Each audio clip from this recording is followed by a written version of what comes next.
Candid अमन, कहानियों का smuggler.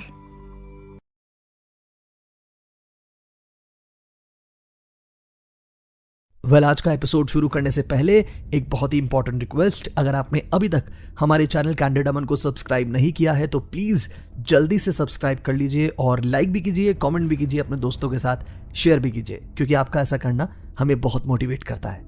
चलिए कहानी की तरफ बढ़ते हैं।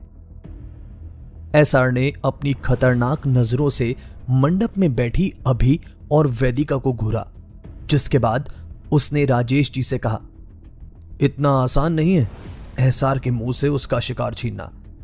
इतना कहते हुए एसआर आगे बढ़ा और उसने मंडप में बैठी वेदिका की कलाई को थामते हुए कहा, मैंने कहा था ना ये मेरी है, तो इसकी शादी इस तरह से किसी से कराने की हिम्मत भी कैसे हुई तुम लोगों की।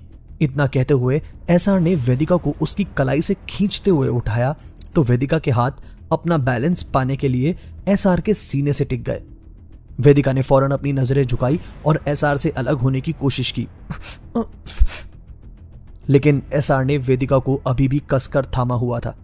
एसआर ने अपनी एक आदमी को इशारा किया अभिमन्यु को वहां से उठाने के लिए। एसआर के दो लोगों ने आगे बढ़ते हुए अभी को उसकी दोनों बाजुओं से थामते हुए उसे वहां से हटा दिया, जिसके फौरन बाद उन दोनों ने गन को अभी के सर पर तान दिया। राजेश जी ने एसआर से कहा, एसआर बेटा अभिमन्यु को जाने दो, उसकी कोई गलती नहीं है, वो तो मेरे कहने पर यहां आया था।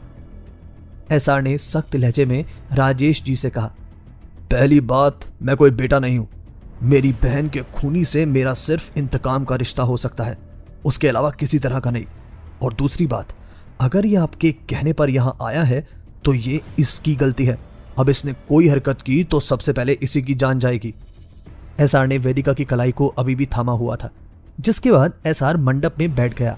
एसआर ने वहां बैठे घबराते हुए पंडित जी से कहा, आप क्यों घबरा रहे हैं पंडित जी, आप अपना काम कीजिए, शादी के मंत्र पढ़िए। इतना कहते हुए एसआर ने वेदिका को उसकी कलाई से खींचते हुए जबरदस्ती मंडप में बैठा दिया। वेदिका अपनी कलाई को लगातार छुड़ाने की कोशिश कर रही थी, लेकिन एसआर ने उसकी कलाई को अभी भी कसकर थामा हुआ था। वेदिका ने उठने की कोशिश की तो एसआर ने वेदिका के उस हाथ को उसकी कमर के पीछे मोड़ते हुए उसे अपने हाथ से कसकर थाम लिया। वेदिका का हाथ इस समय बेतहाशा दर्द कर रहा था, क्योंकि एसआर ने उसकी कलाई को बेहद मजबूती से थामा हुआ था। वेदिका की कलाई में भरकर पहनी हुई लाल चूड़ियों में से कुछ चूड़ियां टूटकर उसकी कलाई में घुस चुकी थी। वेदिका की आंखों में आंसू थे और वो लगातार एसआर से अपने आप को छोड़ने की रिक्वेस्ट कर रही थी, लेकिन एसआर वहां आया था सिर्फ सुनने के लिए, उसके पास कान नहीं थे। एसआर ने वेदिका के ना तो दर्द भरे चेहरे की तरफ देखा और ना ही उसकी बात सुनी। इधर राजेश जी, वैदिक और अभिमन्यु भी मूक दर्शक बने खड़े रहे। उनके जरा से मूवमेंट पर उन्हें शूट करने का ऑर्डर एसआर ने पहले ही दे दिया था। शादी की रस्में पूरी होते होते अब फेरे की रस्म की बारी आ चुकी थी। एसआर को अच्छे से पता था कि वेदिका ऐसे तो उसके साथ फेरे नहीं लेने वाली। चलकर उसने गठबंधन के बाद वेदिका को अपने कंधे पर उठा लिया।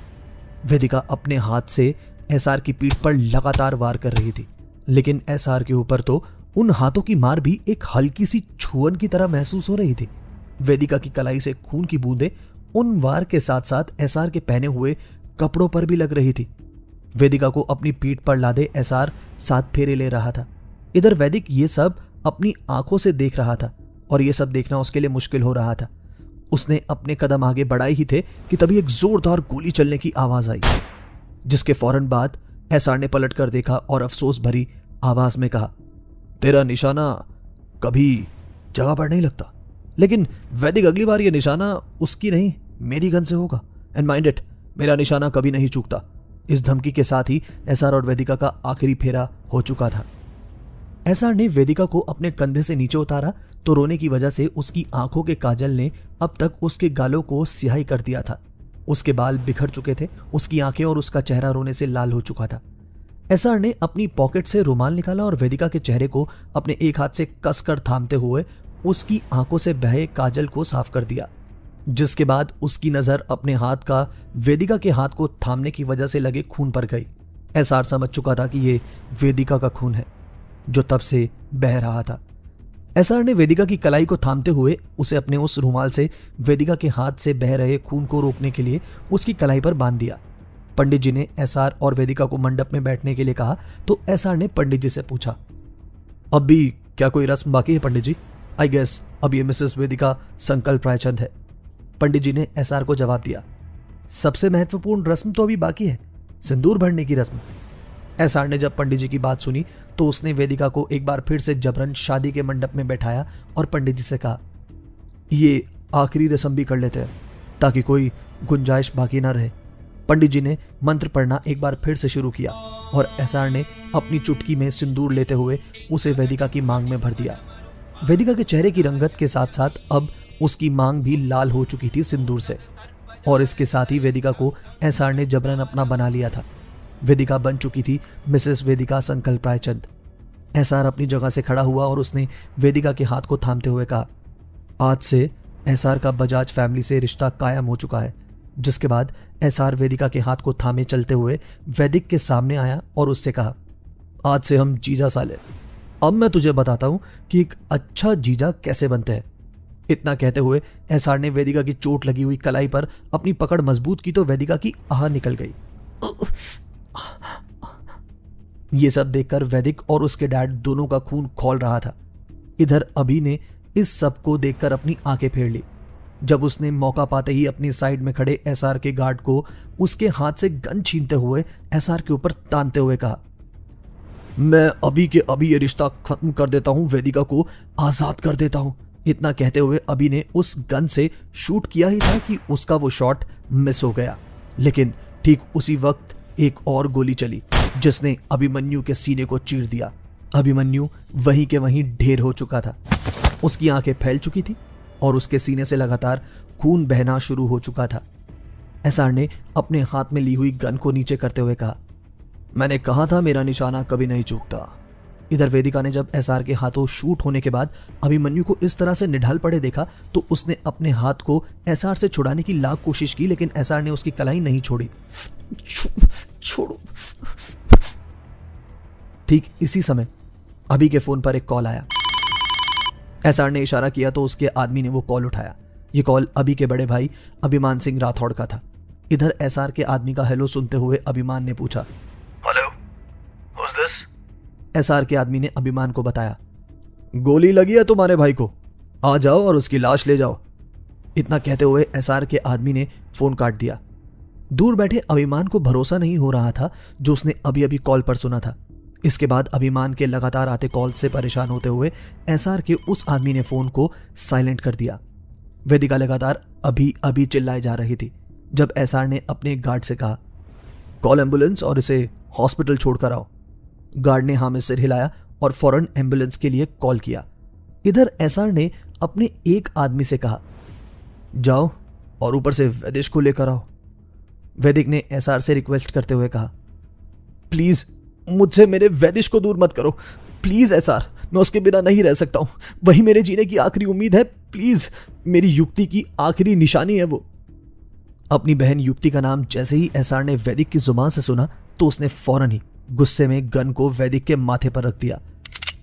लगता है आज बजाज फैमिली बिना खून की होली खेले मुझे जाने नहीं देगी। एसआर के मुंह से निकली इस बात को सुनकर राजेश जी ने उसकी गन को नीचे करते हुए कहा, बेटा छोड़ दो मेरे बेटे को, वो कुछ नहीं कहेगा। एसआर ने अपनी गन पॉइंट को नीचे किया तो अब तक एसआर का वो आदमी 2 साल के छोटे से वैदिश को अपनी गोद में लेकर नीचे आ चुका था। वैदिश को आज एसआर ने पूरे 1 महीने के बाद देखा था। एसआर ने इस पल वेदिका की कलाई को छोड़ दिया और आगे बढ़ते हुए उसने अपने भांजे वैदिश को अपनी गोद में ले लिया। अब एसआर ने एक आदमी के हाथ में ली हुई फाइल को वैदिक की तरफ बढ़ाने का इशारा करते हुए कहा, इससे साइन करवाओ इन पेपर्स पर। वैदिक ने उससे पूछा, ये पेपर्स किस चीज के हैं? उस शख्स ने वैदिक को समझाया, इन पेपर्स में लिखा है कि आज के बाद आपका पिता के रूप में वैदिश के ऊपर कोई हक नहीं है और ना ही आप कभी आगे फ्यूचर में वैदिश की कस्टडी के लिए क्लेम करेंगे। वैदिश बजाज आज से लीगली मिस्टर संकल्प रायचंद और मिसेस वेदिका संकल्प रायचंद का बेटा है। वैदिक ने इन पेपर्स पर साइन करने से साफ मना कर दिया, जिसके बाद एसआर को पता था कि उससे साइन कैसे करवाना है। इस बार एसआर ने गन को राजेश बजाज के माथे पर तानते हुए कहा, एक खून पहले ही बह चुका है, अब अगर तू नहीं चाहता कि तेरे जीजा अपने फादर इन लॉ का खून करे तो इन पेपर्स पर अभी के अभी साइन कर, वरना पिता बनने की चाह में तू अपने पिता को खो देगा। मेरे सर पर ऑलरेडी खून सवार है। वैदिक को एसआर की निगाहों में बदले की आग साफ नजर आ रही थी। वैदिक ने अपने हाथों में वो हड़बड़ी में ली फाइल थामी और जल्दी से उसे साइन कर दिया। वैदिक के हाथ कांप रहे थे क्योंकि उसे मालूम था कि वो क्या साइन कर रहा है। उसका इस लीगल पेपर को साइन कर देने से अपने 2 साल के दूध मुँहे बच्चे पर से हक खत्म हो जाएगा, लेकिन अपनी बहन से जुदा होने के बाद अब वो अपने डैड से जुदा नहीं होना चाहता। वैदिक के साइन करते ही एसआर ने उस फाइल को लेकर अच्छे से चेक किया और अपने वकील से भी चेक करने के लिए कहा।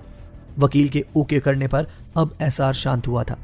नन्हा सा वैदिश एसआर की गोद में तब से रोए जा रहा था, जिसकी रोने की आवाज सुनकर वहां मौजूद सभी लोगों के दिल पसीज गए थे। एसआर ने अब एक नजर कोने में पड़े आखिरी सांसें गिन रहे अभिमन्यु पर डाली और एक बार फिर से वेदिका के हाथ को मजबूती से थामते हुए उसे वो अपने साथ ले जाने लगा। वेदिका के सर पर पड़ा उसका पल्लू भी बिखर चुका था। उसके लंबे घने बालों का कसकर बनाया हुआ जूड़ा भी खुल चुका था। वेदिका बार बार मुड़ मुड़ कर अपने डैड और भाई की तरफ देख रही थी, जो बेबस खड़े हुए बस उसकी तरफ देख रहे थे। अब तक एम्बुलेंस भी आ चुकी थी, जिसमें अभिमन्यु को हॉस्पिटल पहुंचाया जा रहा था, और इधर एसआर के ड्राइवर ने एसआर के लिए डोर खोला और एसआर ने वेदिका को अंदर धकेला, जिसके बाद एसआर कार में बैठा और अब उसकी कार वहां से उसके विला की तरफ बढ़ चुकी थी। क्या होगा आगे? क्या एसआर का दिल नर्म होगा वेदिका के लिए? क्या होगा अभिमन्यु का आगे? और कैसे हुई थी एसआर की बहन की मौत? जानेंगे कहानी के आगे के सफर में।